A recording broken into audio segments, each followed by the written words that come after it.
L'arbre de la vie.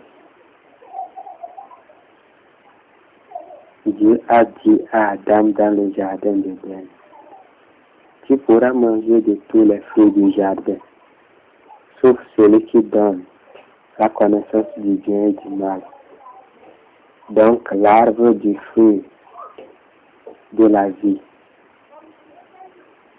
était donc disponible pour Adam.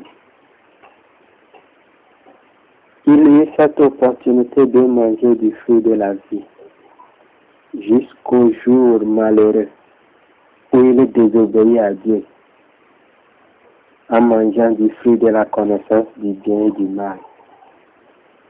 Depuis lors, deux chérubins de Dieu protègent cet arbre. Jésus a dit, à celui qui vaincra, je donnerai à manger du fruit de l'arbre de la vie qui est dans le paradis de Dieu. En Jésus qui est l'agneau de Dieu qui ôte le péché du monde, nous sommes pardonnés, justifiés, et nous avons accès à ce fruit. Il est écrit que par la victoire de Jésus sur la mort, il met en lumière par l'évangile la vie et l'immortalité. C'est exactement le rôle du fruit de l'arbre de la vie. Donc, en croyant en Jésus, nous avons la vie éternelle. Jésus est le vrai pain de Dieu qui descend du ciel.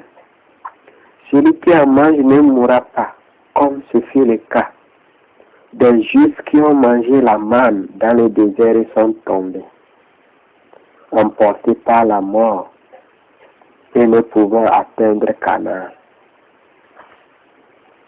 En Jésus, nous avons le droit de manger du fruit de l'arbre de la vie qui est dans le paradis de Dieu. En l'ayant dans notre cœur comme Seigneur, les deux chérubins s'écartent et nous montrent cet arbre. Paul a dit qu'il ne sait pas s'il faut choisir partir ou rester pour être avec les chrétiens de son époque. Mais vers la fin, il choisit rester pour fortifier les chrétiens. Malgré qu'il avait le droit de partir et être toujours dans la joie avec Jésus. Paul savait qu'il avait le droit de décider, rester ou partir.